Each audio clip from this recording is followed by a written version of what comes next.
like it's spooky.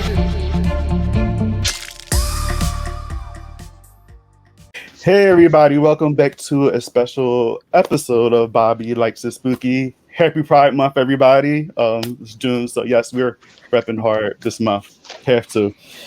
Today I'm joined by some amazing creatives in the horror community to talk about horror representation. Well, queer representation in horror, sorry, while raising funds for Transgender LawCenter supported by Gaily Helpful, aka Gaily Dreadful. Thank you, Terry. Right now, Terry, you're sitting over $7,000 in donations, right? Yeah, we actually That's wild. Last night beat out the combined last 2 years of fundraising in That's what, insane. 12 days? Yay. It's ridiculous. Yeah, that's awesome. That's awesome. Yes.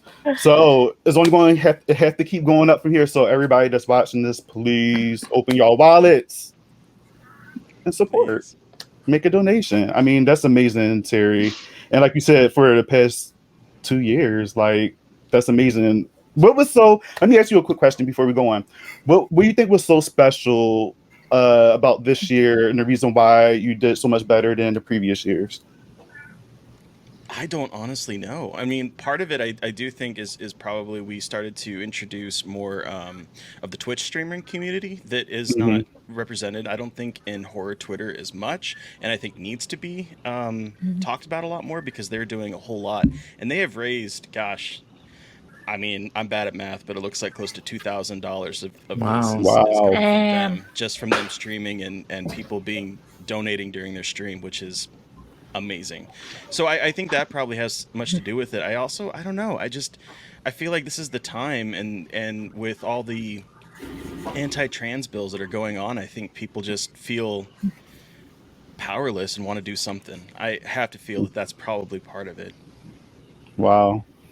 Well, regardless, it's amazing. Everybody's stepping up, and that's dope. And hopefully they continue. And it's still early June, which is crazy. So I'm pretty sure you're going to go way, way, way, way above what you're setting for yourself right now. So that's dope. That'd be awesome. Yeah. Amazing stuff. All right. So let's get to some introductions. So I'm going to start off with you, Ryan, because you're next to me. So I'm picking you first. So who are you? What you do? Where you're from? So my name's Ryan. I go by Brother Ghoulish on my podcast, Brother Ghoulish's Tomb, where I share horror short stories and talk about horror movies. So yes, all of those things. Hey. Joe. I am Joe Lipset. I am half of the Horror Queers podcast, and I also write about TV and movies on my blog, sometimes on Terry's blog, and I work with the Anatomy of a Scream Pod Squad Network, which is a podcast feed that caters specifically to LGBTQ women and Indigenous and basically any marginalized group.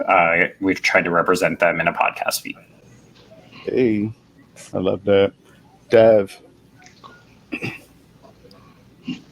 Hello, I'm Devin. You can catch me online at ineedyoujessie.com, which is my website where I discuss horror movies. You can also catch me on Twitter and Instagram under I Need You Jessie. I'm also 1/3 of the hosts of Kill the Dead podcast as well. Yes. Terry, even though we were just talking, but Terry. I'm Terry. I'm the creator of Gaily Dreadful, and I'm one half of the Scarred for Life podcast, and I'm also the editor for We Are Horror, the magazine that tries to lift up, again, marginalized voices as well. Awesome. Angel. Hi, I'm Angel, aka Horror Girl Problems. I run the Horror Girl Problems blog. I have a Horror Girl Problems podcast, and sometimes I get to host Convo Fangos for Fangoria. Yes, that's always a fun ride. Yes. Well, thanks all you for joining me today to talk representation in horror. Angel, you're obviously familiar with this, so I had to have you back on because you had some great perspectives, and I just like everything. And also your article that you submitted for Gaily Helpful was just almost had me like Thank you. You guys are making me like cry again. Thank you. So I mean, obviously you don't have to like go deep because I mean you just threw everything on there, but you know, you can still, you know, tell a little something. But again, thanks again, guys. I really appreciate you guys for joining here. So my first question to get everything started is the reason why I wanted to do this actually was because not only because of Gaily Helpful, I mean, this kind of sparked some like ideas. I wanted to do something like this, and then when Terry hit me up, I was just like, oh, this actually helps. It kind of like, you know, just got my creative juices going as far as doing something like this. So thanks again, Terry, for, you know, letting me be a part of this, because it helped with that. Because to be honest, I don't know if this video would have gotten done right now. Maybe late in the month, because I'm a late person when it comes to that type of stuff. But thank you for that as well. So I wanted to talk about this is because I don't really see too many as like gay queer films nowadays. Well, mainstream films, I should say. You see little films here and there, and you have like maybe a side character that might be like the comedic relief or whatever, and you just like, all right, they're in the film, but it's not necessarily their movie. And I want to hear you guys' thoughts about what would you guys like to see in the future in horror as far as LGBT characters. So I'll start with Terry. As far as what type of character would you like to see in a horror film in the coming future? Wow. You know, I would just like to see more representation where it not necessarily is they are the queer character, but rather they are just a character who happens to be queer. Personally, I would love to see a little bit more. I mean, there's a pull between whether you want to be assimilated into heterosexual culture or not, but I do think if we can see horror films from our perspective where it's not, the horror is not coming from being queer, the horror is not coming from that aspect of it, it's just the character happens to be queer. I think that's what I would love to personally see more. I'd like to see more of that. I'd like to see more representation that's not the typical gay white male character. I'd love to see more trans characters, more people of color, more indigenous, because there's a wealth of stories that I don't feel are being told. And yeah, I'd like to see more of that. Yeah, I agree. How about you, Dev? I'm going to sort of echo what Terry was just saying, that I do want to see more representation of people of color, of civ women, different aspects of the queer community. I want to see people who have different mobility, different body sizes, just something different. With all due respect, I don't want to see more Nev Campbells. I want to see more Billy Porters. I was watching the finale of Pose, like I told you guys, and I was thinking Billy Porter would make a really good vampire. Like, I wouldn't see him in a vampire movie. So yeah, I love that. So give me that. Agreed, Joe. Yeah, it's tempting because I would love to see more just like front and center representation. Like, I'd love to see main characters who are outwardly queer, but I do fear that we run into the problem that Terry identified, which is that the horror would then be defined by their queerness. And sometimes there can be some great stories told about that, but I don't know. I think we've all been burned in the past over, the last 100 years or so. So I would love to see more of that diversity. I guess my number one thing too is that I'd like to see queer people having romantic relationships in these horror movies. Because oftentimes it's like, well, we get one person and they have to represent all of the queer experience, and they never get to be romantically involved with somebody, and they certainly never get to show physicality. So like, I would like to see the same kinds of things, the same kind of representation, the same kind of relationships that we see with like our straight counterparts. Yeah, exactly. Yeah. Yes. What about you, Angel? I have to second all of that, basically. Like, I want to see I want to see queer heroes, and I look at my friends, and it's like such an array. Like there's like different body shapes, different skin tones, like, and there's all these different ways of being queer. Like I want to see that represented, and I don't want that to be like a side character or a best friend. Like I want that to be the lead character, and I don't want that to be the story. I just want it to be like, okay, they're fighting vampires. They happen to be lesbians. Like, you know what I mean? Like, I don't want any part of the plot having to do with the fact that they're lesbians or that factors into the story at all. They're just people who are fighting off vampires, but they get to have like happy, normal, healthy relationships also as part of their character. Like, that's what I want to see. Okay, but can we really have that movie? Because that sounds amazing. Yes, I'm writing it for you right now. Oh, love it. Yes, I'm here for it. Ryan, I want to see people who look and love like me, smashing zombies, slaying werewolves, being werewolves, like, and just being so much a part of the genre that it's not like, it doesn't feel like people are checking off boxes by giving us these particular representations. It's just organic. It's just, you are in this experience that is horror as a queer person, as everyone's talking about. And I think it's still okay to have horror that is visited through the perspective of like, it has something to do with the sexuality, but that shouldn't be all of it. I want that type of diversity where there's like an explosion of different types of queer representation in horror, the same way that there is for different types of final girls or different types of whatever, you know, insert anything here. The problem is so many times is that since there's such a small pool to pull from, it can accidentally all start to look very much the same. Yeah. But I think as we start to disseminate more, it's going to not feel like that. And that's what I'm hoping for. Yes, I love all of that. And yet, I mean, I 100% agree with all of that, because, and that's why I want to focus on this topic, is because as I watch stuff, I was like, we're always the side characters, and then when we are, you know, introduced in these films, they have to make it known that that character is queer. You know what I mean? It's just like, why can't they just be? It's very annoying. I don't like it. So that's why in the future, I'm hoping that with everything that you guys had said, that a lot of that stuff actually happens. And conversations like this hopefully get out into like the world where they see stuff, like see our conversations and just be like, all right, this is what everybody's asking for.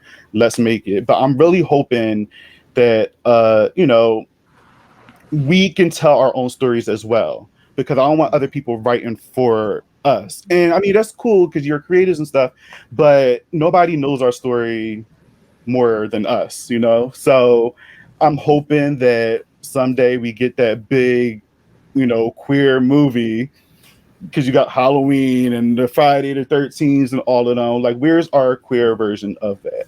And I know they tried it with Hellbent. You know, they tried it with Hellbent, which I enjoy. I enjoy that movie very much. But I mean, it's a new time now, so maybe they should try again. Hopefully, it actually hits a theater and it does very well. But I don't know. Angel, you say you're writing that movie.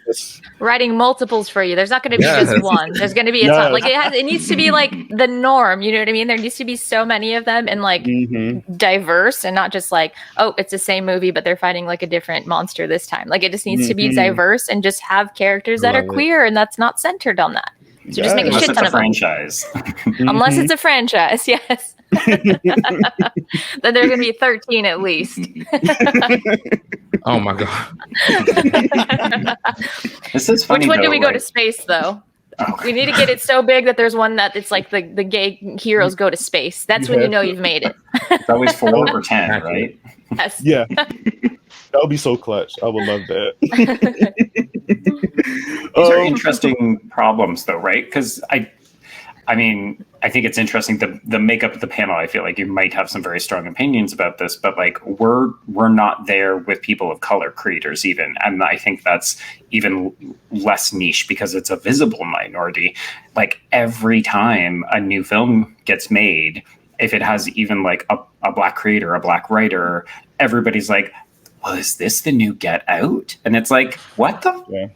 Like Jordan Peele is not the only person who made movies. So Exactly. I really do think what Angel mentioned is like, it's going to be part of the problem is you can't just have one gay movie or one lesbian movie or one bi movie or any of the spectrum, because then people will just say, oh, okay, well, this is the one. We don't need any more, or all future films will be compared to it. Like we need to open the floodgates. Yeah. Yeah, I agree 100% with that. We all got to make our shit, guys. We all just have to start making all of it. I'm not a huge writer, but I do write when I can, and I have some ideas. I share some with Ryan because I know Ryan. He does his stories on his podcast. So I shared it with him, and I'm working on something, but I'm hoping. I like it though. I won't. I'm loving. Yeah, I'll share with y'all, but it gotta keep it between y'all five. Okay, it can't go. You don't want to nowhere. broadcast it live. You don't want to do the log line right now. No. It's a secret. If we get out, I know I'm coming after one of y'all.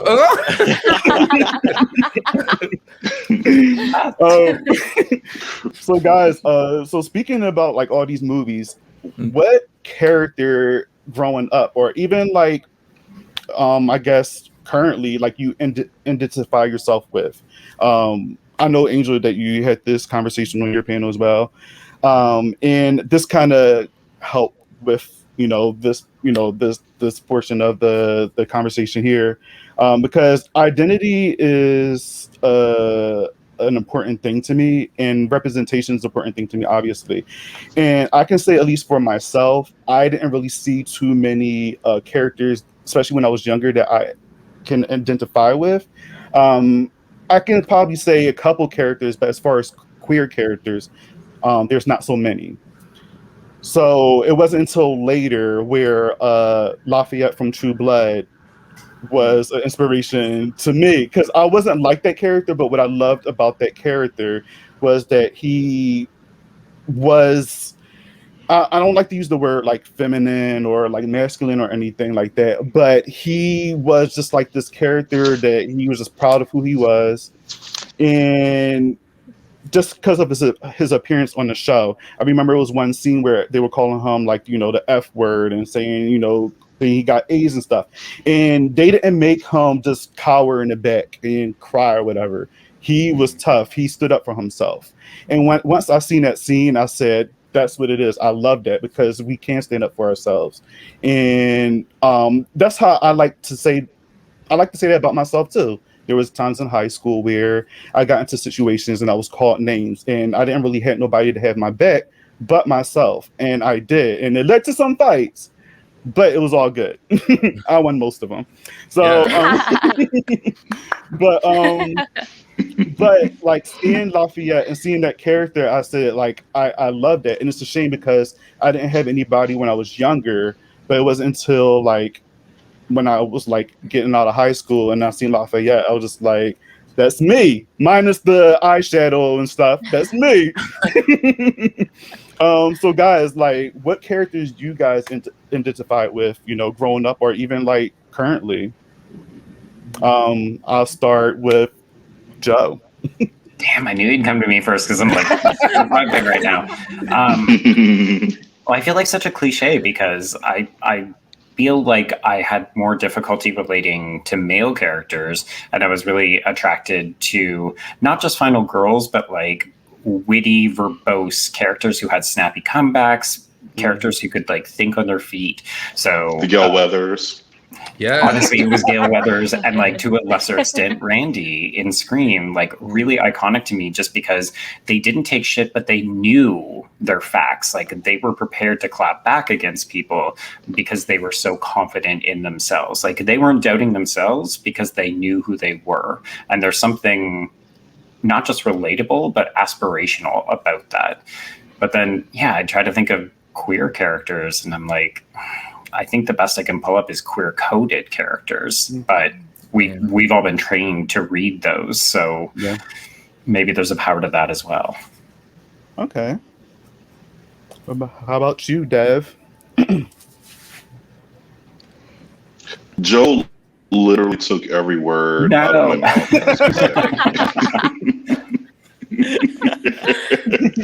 But I mean, but that's true though. I think, growing up, there wasn't a lot of queer representation.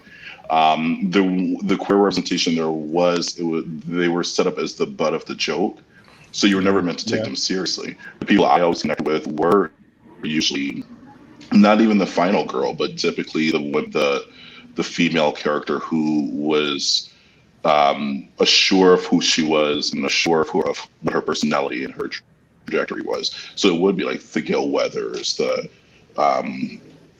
Brandy from I Still Know What You Did, like those type of characters, the ones that had a little bit more bite to them. Okay. Yeah. Ryan. Mine is kind of like, it sounds strange, but Mr. Sims from Tales from the Hood. And the only reason I say this is I had to actually meditate on it a lot recently because I've been asked that question before. And I think a lot of what Devin and Joe are saying is very true, where you don't see so much of that queer representation. So then it's kind of like either the female characters or queer coded characters. But something about Mr. Sims that always meshed with me as someone who's been like a lifelong lover of writing and like telling stories and having this allure to the darker side of things to find out the lesson buried underneath. Even as like a little kid, I was so dramatic, still am. But the reality is I really relate to that. And something about the queer experience is already kind of like looking at the exact same world, but seeing it maybe on a different frequency, kind of like AM and FM because of those experiences. And I think that's how Mr. Sims actually successfully pulls off these stories, because he's telling you them from the perspective of someone who's seeing it from a different frequency.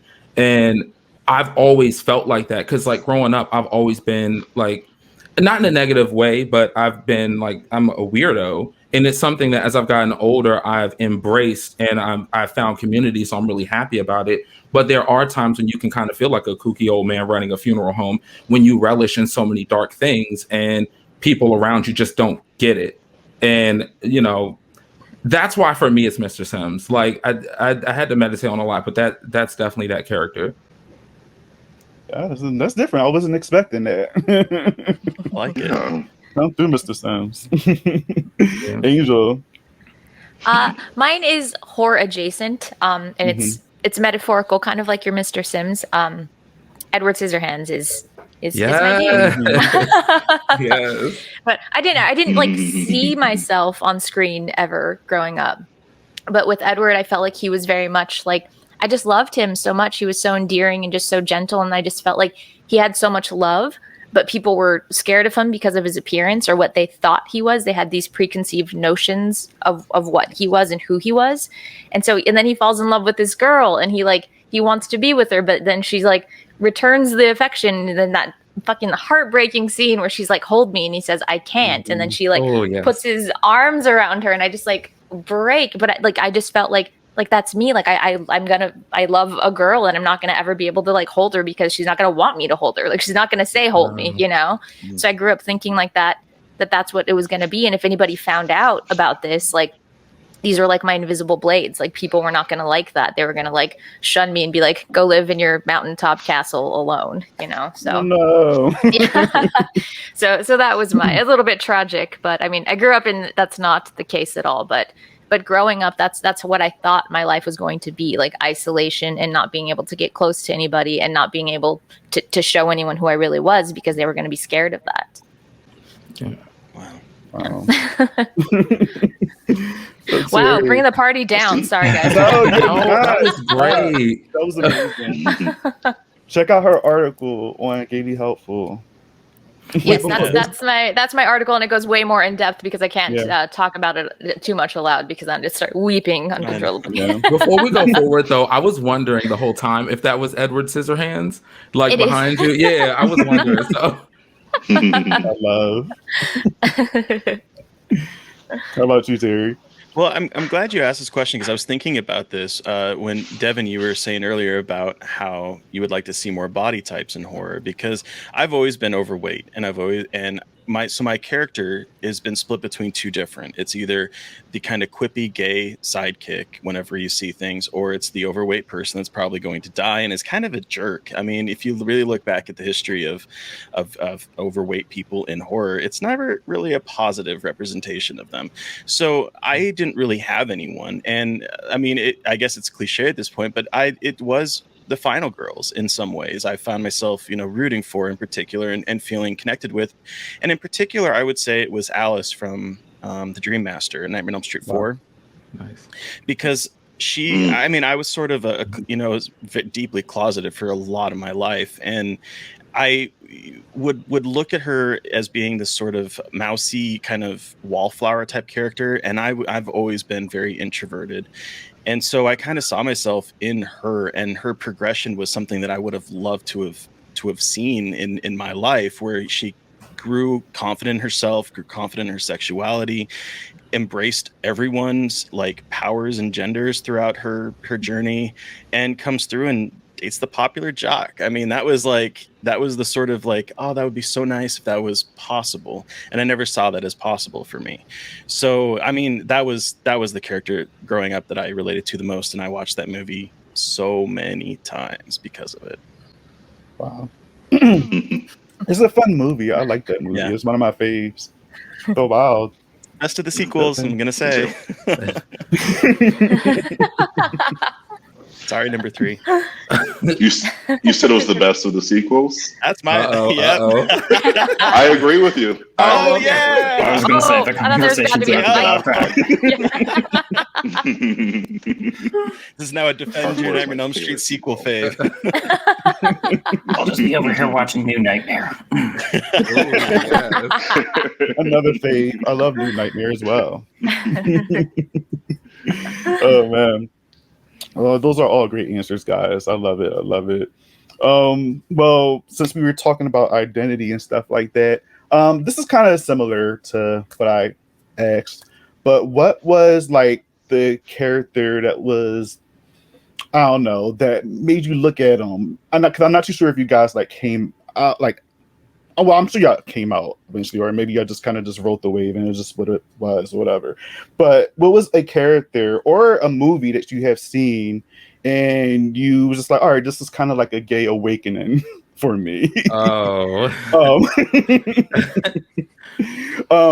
Like for me, since I was young, I was always interested in both sexes. It wasn't until like maybe preteen, teenage years where I was kind of just looking at men. But when I was, a little before that, I did find, girls and stuff attractive.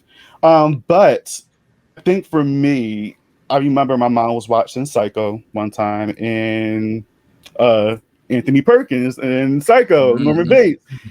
He's he's a handsome, attractive guy in that movie, cuckoo bananas, but yeah. So for me, that was it. And I think what sealed the deal was that had my gears turning in my head.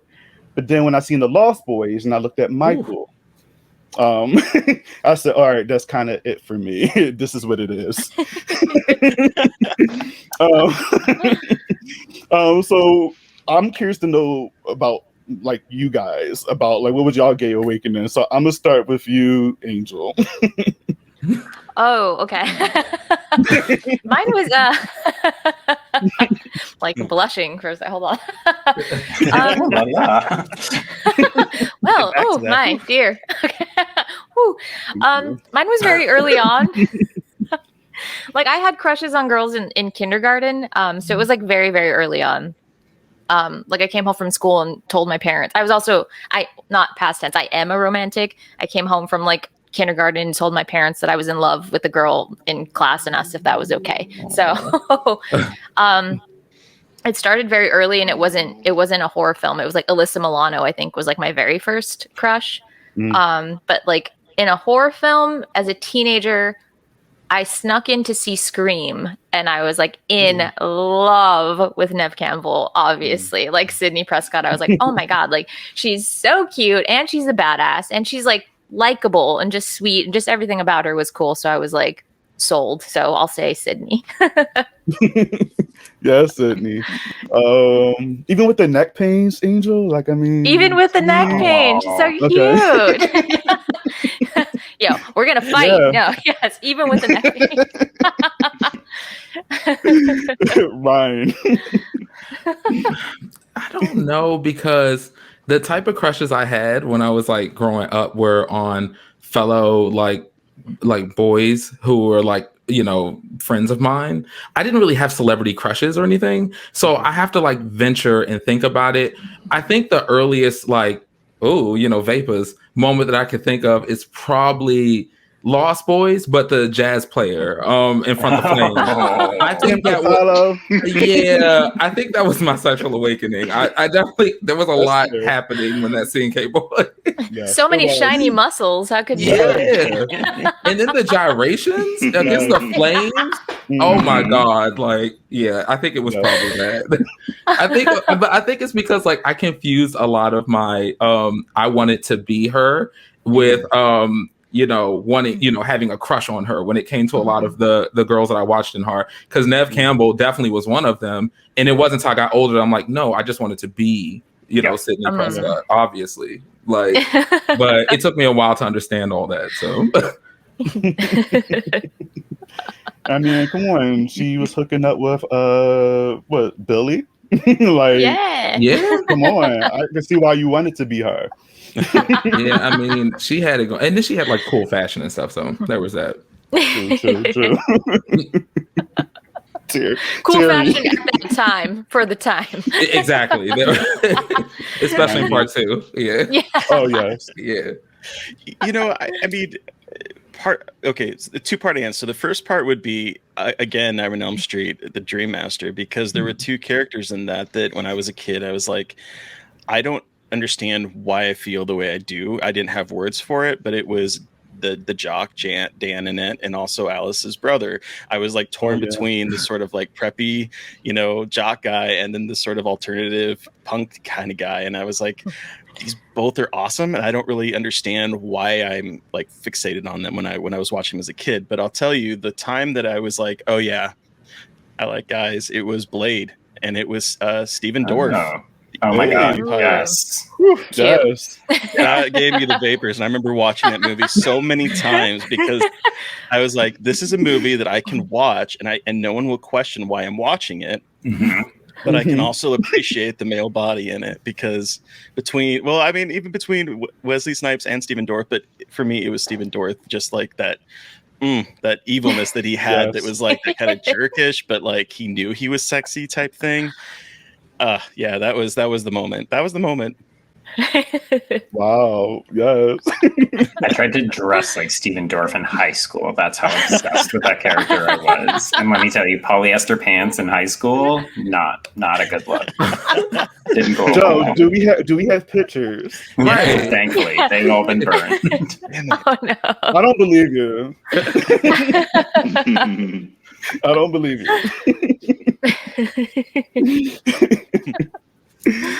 Dev.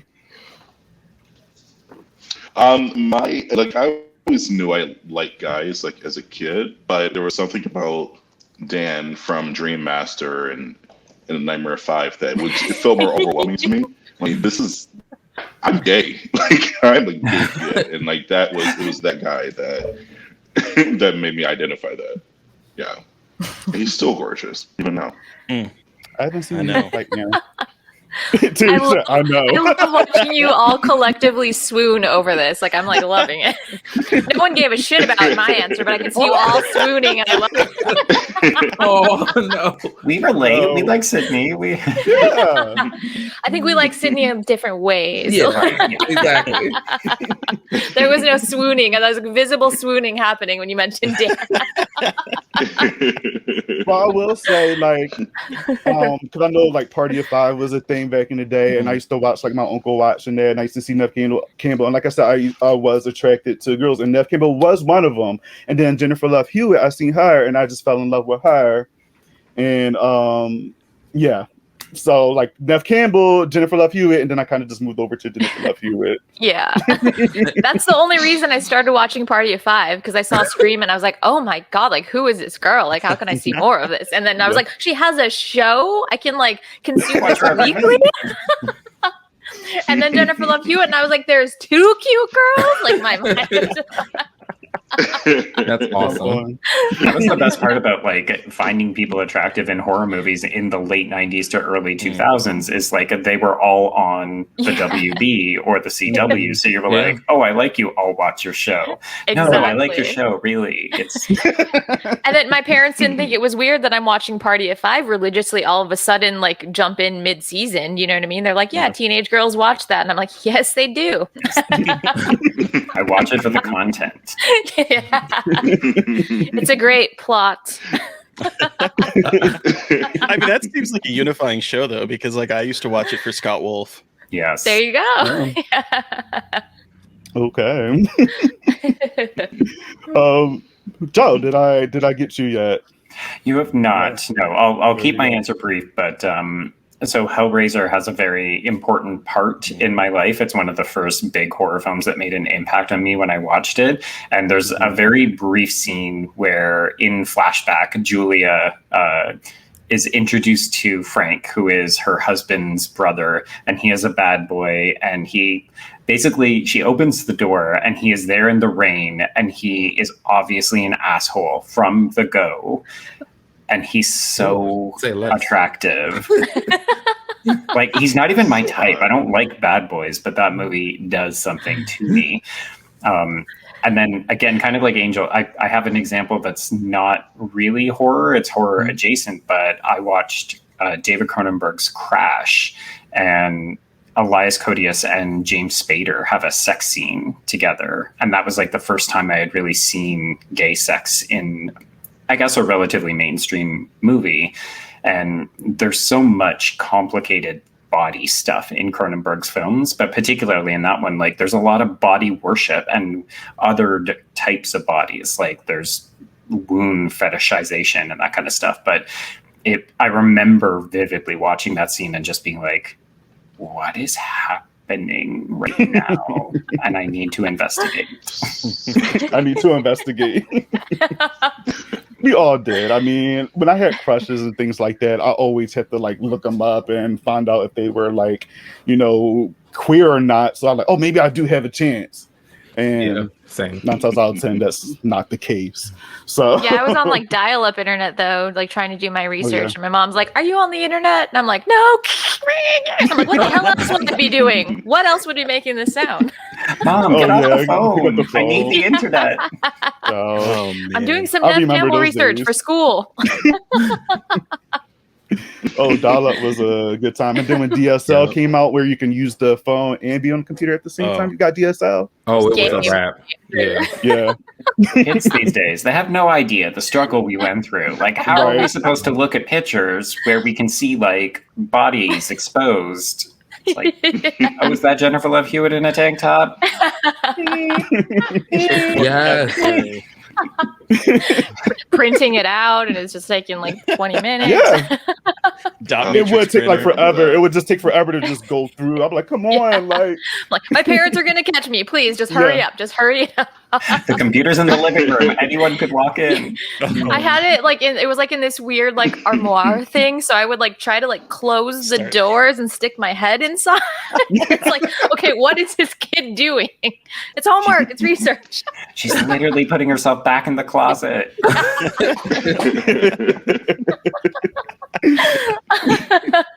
I have a funny little story. So, like, my aunt, she used to create movies off of like the TV, like HBO, Cinemax, all that stuff. And you can like record like 3.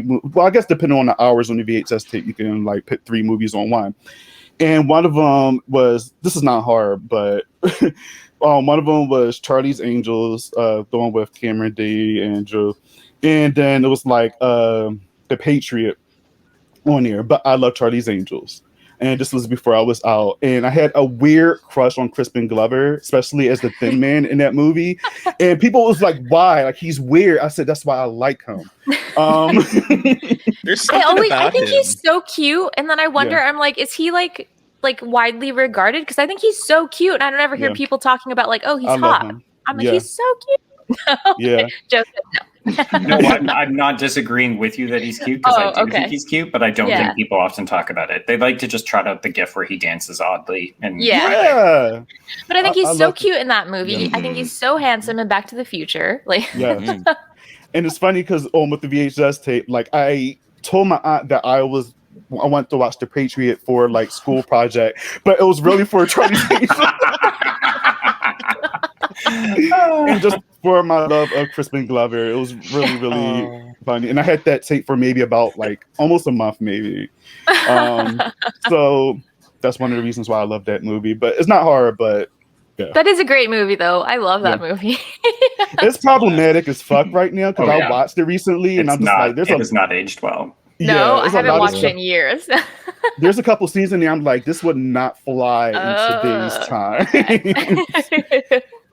So yeah, if you watch it recently, The Patriot? if you watch, no, well, also that Bobby has actually never seen The Patriot.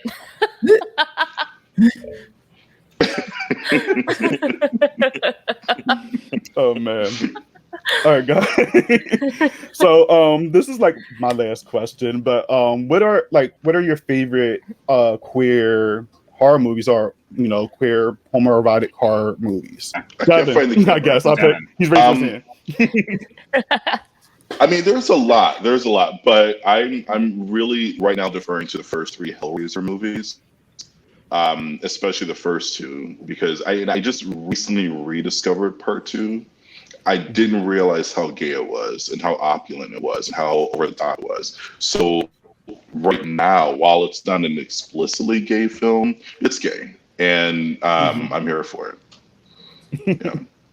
Oh, there's one more too. Sorry. Pledge. It's an old film from the 80s. It's on Tubi, and it's really homoerotic. It's so homoerotic where I'm watching, I'm thinking, this is not intentional. This has to be intentional. There's so many shots that accent these guys' bodies. They're doing a lot of stuff that we can find in gay porn now, just without the final shot. It's a really, really gay film, so I highly recommend it.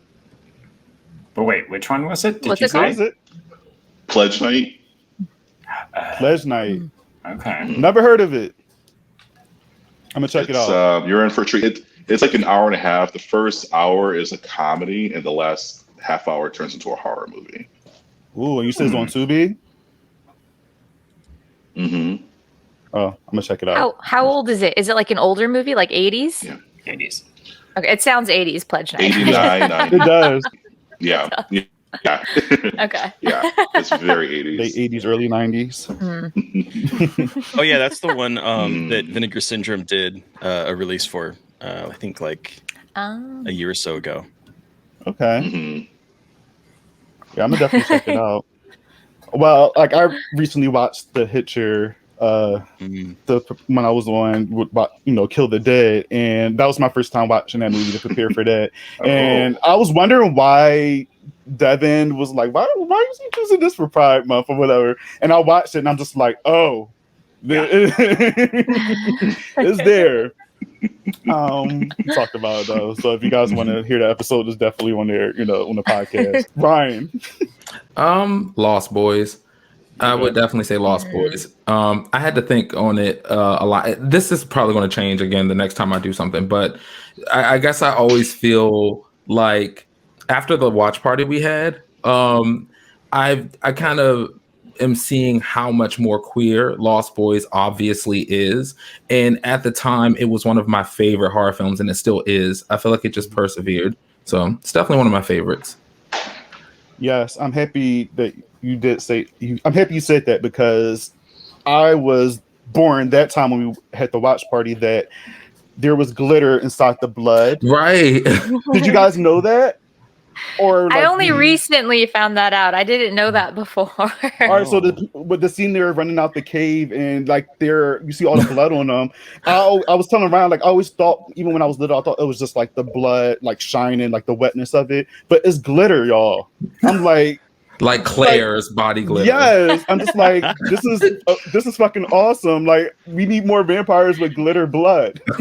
I mean, that's why Joel Schumacher did his thing, right? I mean, when you go through his filmography, you're like, oh, there's a lot of not even subtext in most of his movies. Like Flatliners is very gay also. So that's what you're going to say, Joe, Flatliners? No, because I actually don't think it's a great film, unfortunately. It's kind of boring, but I'll go with a recent one just because I worry that not a lot of people have seen it because it's also foreign, but like I think that Knife Plus Heart is one of it's like one of my favorite films from the last 5 years. It was my favorite film of 2018 when it came out, and I just I think it's doing such an interesting balancing act in terms of its style and its approach. And I think the characters are fascinating. When we were talking about the representation question, Angel, you mentioned, I want these good people to have happy lives. And I thought, sometimes I like to see unhappy, sad queers too. But I was really thinking of Vanessa Paradis' character because she is such a giant fucking mess. And she's a horrible girlfriend. But I find her incredibly compelling. So I don't know. Yeah. So my choice is Knife Plus Heart. It's great in French. Where can we watch it since it's Shudder. a foreign film? It was on Shudder, yeah. Great. I want to see it then. It's so great. Yeah, we're actually also screening Jan Gonzalez's. He's the director, but we're screening a short of his at Fright Gown, which is the festival that I'm coordinating with Kay. And it's called Islands, and it's a really fun kind of subversion on an 80s slasher. And it's very racy, and there's like interesting trans representation. It's got cruising in it. It's sweet. It's messy and weird, and I highly recommend it. I definitely took a note. I got to see that. Yeah, it's great. It's beautiful too. It's visually beautiful. Yeah, love it. Nice. Angel. I'm going to shout out this movie because it's the first thing that came to mind, and I feel like anytime I bring it up, people are like, "Wait, what?" And I'm like, "I've talked about this." It's called Bloodthirsty. It's a lesbian pop singer who is a werewolf, and the fact that she's a lesbian has nothing to do with the plot of the movie. It's just she happens to be a lesbian. She's a pop singer. She gets turned into a werewolf, and we're following that journey. But she has a girlfriend instead of having a boyfriend, and it shows them having sex and having like a normal relationship. And then she's going through these changes, so it shows like the strain that puts on this relationship. And it's all just very like it's a realistic representation of like, it's just a relationship, like it just happens to be two girls. And like, that's kind of what I'm hoping to see more of. I mean, I don't mind Joe, like seeing like messy, tragic characters as well. Like that can be compelling. It's nice to see happy queer people though. Yeah, because it's so rare, you know what I mean? So I'm like, oh, look, they're in like a loving, healthy relationship, and it's not anything tragic happening. And then it turns into a monster movie, and it's fucking werewolves, and I love it. So and it has great music, and it's fun, and I think more people should watch it. Where can we watch it, by the way? I think it's on demand. Yeah, I think you have to rent it like digital on demand stuff. Also, that one's relatively new and Canadian. Yeah. You knew another shout out. This one's older, but it has my girl Alyssa Milano in it. When I was a teenager, this was basically porno for me. Like it was called Embrace of the Vampire. I don't know if you guys have ever heard of that one, but that was very highly on my radar. I'm pretty sure my mom stole my VHS copy of it. She swears that she didn't, but I lost it somewhere along the way, and I think my mom stole it from my room. But it straight up looks like a porno. Like on the cover, I'm like, this looks like a porn. I could see why my mom, if she found it in my room, would be like, I'm just gonna yoink. Oh, that is very important. Yes, it's a very racy. But I mean, with dial-up internet, and when I was a teenager, and this was the closest thing, and it was like my childhood crush, like of like all-time biggest crush, and I was like, this is a fantastic movie. So I would like to see her do more horror too, like Alyssa Milano. Like I feel like she's great. I would love to see her do more horror movies. I'll put her in my lesbian vampire movie. Yes, do it. Can you also cast the dream has Alicia come Silverstone? Full circle. Oh my goodness. Ooh, yes. Alicia Silverstone. Because you know what? I like Alicia Silverstone, but like I always see her in these movies where she's like the side character now. She's never She's like in the for main 5 minutes. Yeah. The Yeah. lodge. Amazing No 5 minutes, to the though. lodge. Come on. Yes. The lodge. And it's the I was most excited. exciting 5 minutes. Like I see her Yes. and I'm like, yes, and then And then she's she's gone. And I'm gone, like, you're bring like, her back, bring her back, Oh. bring her back. I seen it in the theaters and I was so happy to see her. And then when she was gone, I was just like, okay, like I thought it was gonna be more of my girl, but okay. I'm like, how I do we see. get the budget to a point where we get her for the full like 90 minutes? You know? Yeah. True. Terry. You know, I think because of the time that I grew up, I tend to like really relate to movies with queer subtext, I guess, is more. And so Fright Night, the original Fright Night is like one of my faves. And people can watch that and not realize that there's queer subtext, but it is absolutely, in my opinion, a queer film. Just in the same way that the vampire trifecta at that time was, that and Lost Boys and Near Dark are all queer subtext films. Sometimes maybe even text. So yeah, and then you throw in The Hunger for the ladies. And there you I was go. gonna say The Hunger. Let's shout that Hunger. out too. Yeah. So good. Vampires are just super queer and super horny in general. Yeah, that's true. It's why it's a problem that we've been in this like zombie, I don't want to say rut, but it's not my favorite subgenre, but I'm like, when are sexy vampires coming back? And Zombies are fun, but they're not horny, No. True. I don't think we want them to be horny. Well, Army of the Dead apparently they got horny zombies because they got a pregnant one. Army of the Dead has horny zombies. That's right. They're a little bit sexy too. Those movements were acrobatic. Like when the zombie queen, I was like, I would make her my zombie queen as well. That was a good choice. Yeah, she's right there. And like I was about to say sexy zombies, sexy vampires. I do want to see more of that, and not the Twilight ones. Like I was saying, like I miss like the 80s type of vampires where when they turn, they got that monstrous look. But they're sexy when they're like them regular selves. I want to see like more of that, but like more queer vampires that turn and stuff like that. That's why I love like the Lost Boys and Vamp and Fright Night, just because like they have that monstrous look when they turn, and there's nothing like pretty about them in that stage. So yeah, we need more of that. Just more vampire movies, more werewolf movies. Now that we're getting, I'm starting to see a little bit more werewolf stuff trickle out and about. And I'm a big werewolf person. I love werewolves, so I'm happy that's actually becoming a thing again. And I always found people to be werewolves in movies to be sexy. Like I know a lot of people give them like a dirty Grinch like type of look in their films, but like in The Howling, I felt some of those, not all of them, but some of them kind of like, there's something sexy about them. I don't know. Hey, I'm ready for some sexy werewolves. Let's bring it. Yes. So do you like when the werewolves turn into like straight up look like an animal, or when they're like a hybrid of like half human, half animal and walk on like two legs? Like which do you guys prefer? I'm a hybrid. Okay. Yeah. That's why I love The Howling so much, because when I guess Crazy Eddie transforms, he's like this tall, big ass werewolf, but he's walking on his hind legs. It's fucking terrifying.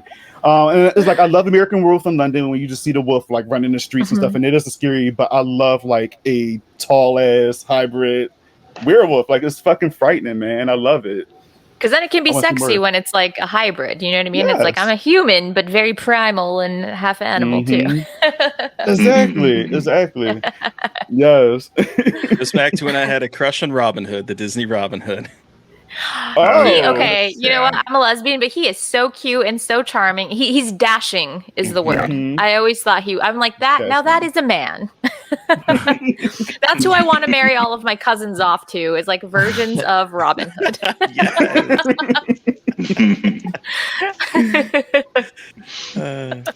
You know how I find very attractive as far as like, I guess werewolves. This is from the CW. I love CW. I know a lot of people kind of hate on the CW, but I'm a fan of Vampire Diaries and the originals, and I always love Klaus. Joseph Morgan. Like he's a hybrid of a vampire and a wolf. And like, I don't know, just something about him that I just love. At first it was Elijah, but then when I seen Klaus, I was just like, yeah, I'm sorry, I gotta Klaus trade also on the has brother. that like bad boy vibe. I feel like a Yeah. lot of you have touched on, but with like a heart of gold. Yeah, he softens I up. feel like that's an attractive trope. Yeah, he softens up like later in the series, and I was like, all right, Klaus, but I still love him. It's the same with like Spike from Buffy, but Yes. James Marsters is actually like 40 years old during the run of that show, so you're kind of like, all right, well, at least Elijah and Klaus are a little bit more age appropriate for the viewing audience of a CW show. True. That's true. Oh, did I get everybody? Favorite queer? I'm because my mind, like I said, is made of mashed potatoes today, so I'm not too sure. I think I got everybody. You're making me hungry for your brains. So I'm talking about sexy Okay. zombies. Speaking of zombies, yeah. But curious to know though, are there any, like, I'm thinking back to Devin's recommendation of like maybe underseen queer films that you feel like other people should know about or that they might have skipped past. Because Angel, I was going to say, if you haven't seen Good Manners and you like a good lesbian werewolf movie, I can't promise it ends happily, but it's really good. Okay, Good Manners. I have not, but I will add it to my list. Thank you. Me too. Is it like? Do you like it, Joe? Is it really good? Oh, I quite like it. I would say there's a dodgy CGI alert in a couple of parts, but overall the story is really interesting. And I'm going to give it to the ladies in terms of that one. And The Handmaiden is probably the most graphic lesbian sex I've ever seen in a horror film. And you're like, oh, okay, let's do this thing.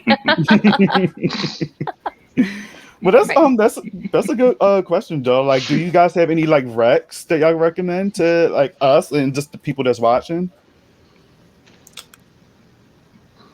I said mine. I feel like there's a lot of like queer coded, but at like Bloodthirsty, I appreciated that it was like just overtly. So I was like, yeah, like so many of us are like, okay, I relate to this because of like the subtext and like there's like an underlying kind of like gay undertone here. But I appreciated that they were like, no, they're lesbians and they're girlfriends. Like that's it, and we're not going to talk about it again. Yes. I mean, I'm sure. Oh, go ahead, sir. Sorry. I would second Joe's Knife Plus Heart. I think Knife Plus Heart is phenomenal, and I mean I think it got a little bit of praise at the time, but it seems to have dropped off on a lot of people's radars. So I would definitely put that one back on. I also really liked Spiral from last year. I was going to say that. Yes. Because especially as someone that kind of grew up at that time period, and I'm seeing. When I was a kid at that time period, that kind of encapsulated a lot of the fears that I had, and it was one of the reasons I stayed in the closet for as long as I did, because of the things that were going on in the 90s. And I think that the kind of fear that movie generates is palpable for that time period, and I don't see a lot of people talk about that one either. Oh yes, Spiral is a great one. I'm so glad you said that because I really liked that one, and for some reason, I'd never think to mention that, but I like when I saw that I was like, yes, like this, like thank you.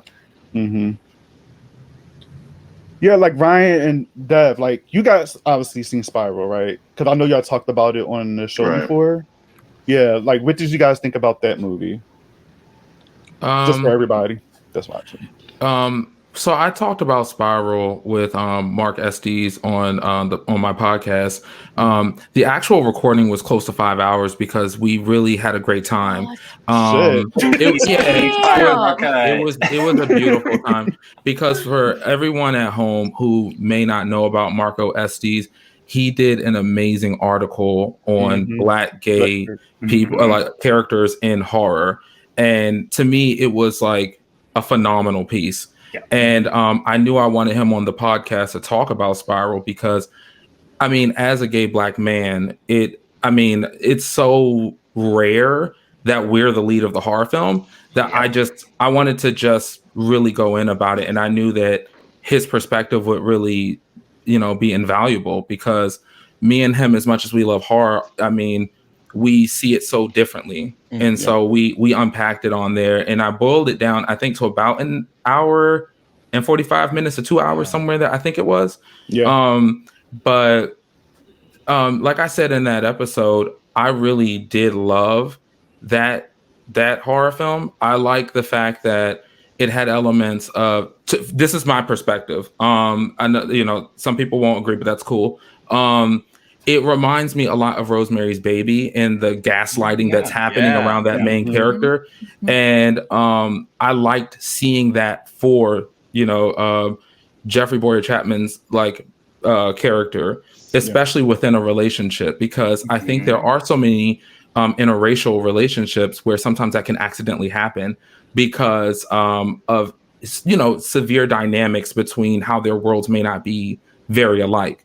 And so I liked Spiral. I like what they did with it. And I really hope that we do get more horror like that, because I think it's such a short list.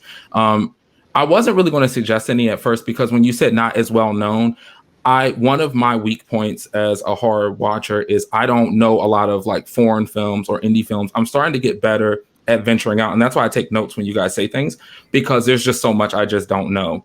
But a lot of the films that I would suggest, if people haven't seen them, even though I feel like they are pretty well known, would be, obviously Spiral, like you guys said, The Quiet Room, which is by written and directed by Sam Weinman, which is an amazing film with a gay Black lead that I personally felt was an amazing representation done. And also The Obituary of Tunde Johnson, which not only visits gay Black, a gay Black lead, but it also talks about very serious issues when it comes to police violence in America. And that's a trigger warning for people who, and I actually respect this opinion. If you're someone who, based on today's climate, you don't want to see police violence against Black bodies, this is definitely not the film. But if you are someone who is willing to watch it, there's a really powerful message embedded in that. And I'd even follow it up with some of the interviews from Stanley Kalu, who wrote it, because his experience as someone who was new to America coming over from Africa, he wasn't used to seeing his body be destroyed on media so regularly at the time that this film was being put together. So his experience was very raw and visceral versus what someone raised over here may experience. Right. And so seeing that put into this film, I felt like he did the damn thing. But those would be the three. I feel like people do know about those films, but in the event that they haven't, definitely check them out. I've talked about all of them on my podcast, because anytime I see gay Black lead, for me, that gets a priority. I want to grab this film and I want to give it a platform, because I know so many places probably won't. And I know with my experience, lived experiences, I have a lot I want to say about them. So I've talked about those on the pod, and I'd suggest them. Hey, Ryan. Well said, man. I didn't mean to be intense. No. Okay. No. Okay. That's the best kind of intense. That's passionate. And that's I want to watch all these movies, Okay, good. I'm about to say insert horror pun here. And lighten the mood. Right. No, don't take away from it. You just let it sit there. Right. Yes.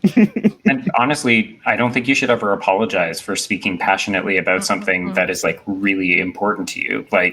Don't self-silence, because your words are valuable. And I hadn't heard of the Obituary one, so I'm not gonna know right now, because now I'm gonna go and check it out. I haven't either. And what you just said is I'm okay, I need to bump that to the top of the list. Yep. Yeah. Well, thank y'all. Yeah, I think it came out early this year, Ryan? Yeah, it came out on my birthday, February 26th. So it came out on my birthday. Yeah, I remember Mark was he told us about it, and then when it came out, I eventually watched it, and it's a good film. I feel like everybody should watch it. But you said it all, Ryan, so I can't beat that. Dev, before we go. Yeah, I'm trying to think of other queer horror movies I would recommend. I don't know why I'm drawing a blank right now, because everything that's popping in my mind is more queer coded than anything else. For example, Ganja and Headz, or also The Sweet Blood of Jesus, which is the remake by Spike Lee. It's not an explicitly queer film either, but they do follow a very close same-sex friendship between two men. And the movie ultimately it's a vampire film that's ultimately about addiction and how addiction manifests in our country, especially with people of color. So I do recommend that movie. I don't know if it's so much I would really recommend as a queer piece, but I do recommend it. And there is some homoeroticism in there, but it's not as, not as much to say Hitcher or another movie that we talked about. But I do like it. Awesome. That in my Rex as well. Well, all right, guys, this is the end. I just want to say thank you all for doing this with me. This was a lot of fun. It was nice seeing y'all beautiful faces and just putting y'all together and just mingling and just talking and stuff. You are some of my favorite people. Real shit, just being honest. And again, also for everybody that's watching this, like I said in the beginning of this video, please make a donation to the Transgender LawCenter. Really helpful. Terry, I'm sorry. That's lame. I'm sorry. Can we edit that out? Sorry. As my girls from Girl That's Scary podcast would say, open your purse. I'm taking this. And I'm pretty sure by the time this video come out, it'll probably be over 8,000 maybe. So who knows? Amazing. Let's put it out there. It's gonna be over 10 by the time this video. Oh yeah, right. Yeah. I love it. Depends on how fast Bobby edits. That part. I'm not going to edit too much because this was a great conversation. So I'm probably going to see myself like editing like a smidge bit or whatever. But this was a great. I'm sorry. Is it when I did this? I'm sorry. No, that's staying in, and I'm gonna make sure I zoom up on it too. Right. The image on YouTube. Yes, it's gonna be the thumbnail. And then put some shades on her, and And just have big money signs on them. Right. Oh man, I'm gonna make an alternate version. That's excellent. Yes. But yes, guys, please make sure that you guys make a donation. It would be super, super amazing. And guys, before we go, where can everybody find you? I'll start off with you, Angel. Horrorgirlproblems.com. Yeah. I need to get better at this. I'm sorry. That's all good.